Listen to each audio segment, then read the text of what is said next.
Vendredi 23 mai 2025, une journée très surchargée pour le professeur Jean-Jacques Pouroussi Sadiki, gouverneur de la province du Sud Kivu.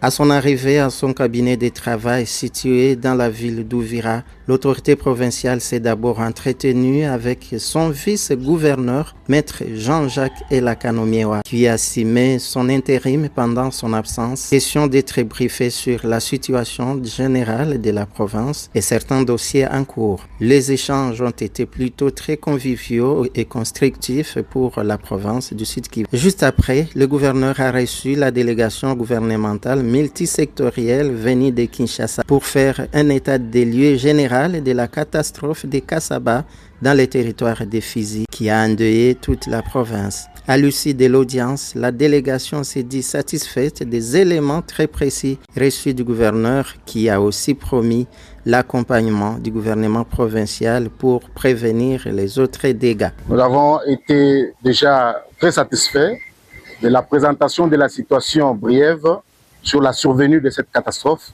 qui est essentiellement liée à la destruction de l'écosystème et aussi au déboisement accéléré de la structure qui couvrait la zone de Kasaba.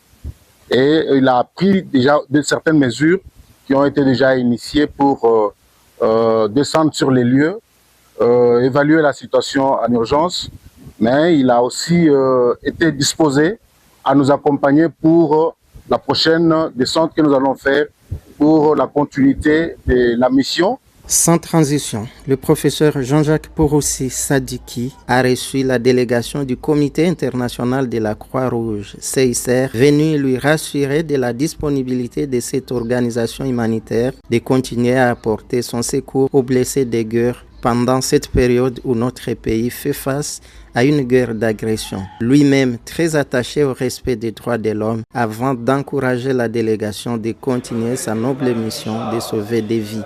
Son Excellence le gouverneur connaît très bien le CICR depuis son passage, depuis qu'il était à Bukavu et encore bien avant. Et je pense que lui-même aussi a pu apporter et contribuer à cette conversation, à savoir quels sont les centres de santé où il est important d'avoir une présence, quelles sont les populations qui ont besoin de continuer de recevoir de l'assistance.